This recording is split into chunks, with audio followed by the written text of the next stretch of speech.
For that, our own artist ADEBANJI has been to the Norfolk coast to capture the spirit of a once magnificent building in all its faded glory.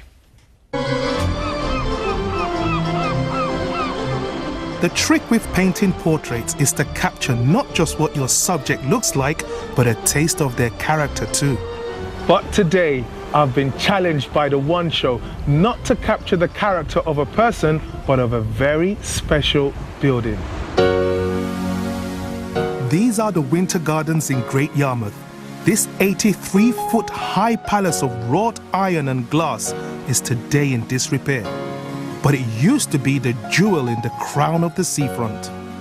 There are windows everywhere, and I think the light would have looked glorious. First impressions captured, Great Yarmouth Council Conservation Officer Darren Barker is meeting me to tell me the inside story. Seems it's a long time this place has been used. Yes, it's been vacant now for about a decade, but it has, as you can see, seen much better days.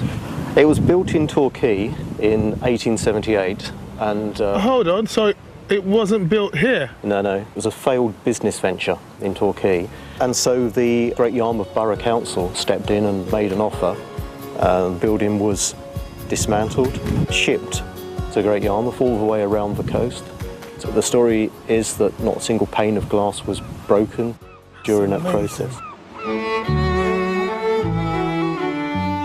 When the Winter Gardens opened in Great Yarmouth in 1903, thousands flocked to its genteel entertainments, from tea dances and concerts to flower shows and exhibitions. I have some historic postcards. Oh my days. So you can see in this one, it's set up for concerts with the seating and then the planting. They're suspended from the metalwork and they're hanging all over the building. So it creates kind of jungle. But on the outside? It would have been spectacular. It would have been beaming light out at night, a cathedral of steel and glass. But years of exposure to salty sea air have undermined the structure. For 10 years, it's been too dangerous to go inside due to the risk of falling glass. So I'm pitching up outside. I'm going to paint the gardens as they look now, but I want my painting to hint at the building's cultural status. This is the best angle that captures a bit of the majestic feel of it. There's a kind of dominance it has here. But before I get too stuck in, there's another side of the Winter Garden story I want to hear about. The popular seaside pastime of roller skating flourished for decades in Yarmouth thanks to facilities in the Winter Gardens. Jocelyn Taylor raised generations of international skating champions at the Winter Gardens, starting in the 1950s. She's now 92, and Valerie Self was one of her pupils. Woo! That's me in the Winter Gardens. Wow. We used to have figure practice on a Monday evening in the Winter Gardens, and we'd all be doing our figures, going round the circles, and Jocelyn will be there. People used to come from miles and miles to watch. One skater followed another, and they just kept coming and coming, and you had champions, and then more champions, and then more champions. Well, I have tears in my eyes now.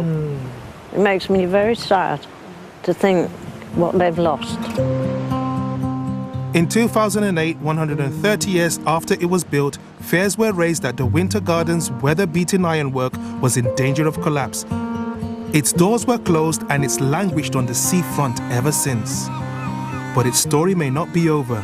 Great Yarmouth Council wants to restore the Winter Gardens, perhaps as a temperate plant house. It's currently looking for a commercial investor operator to enter a heritage lottery funding bid with. I think this edifice is magnificent. It's a beauty. And that's what I've tried to get across in my painting. I hope I've done the Winter Gardens justice. Beautiful, beautiful picture, ADEBANJI. Thank you so much for that. We're now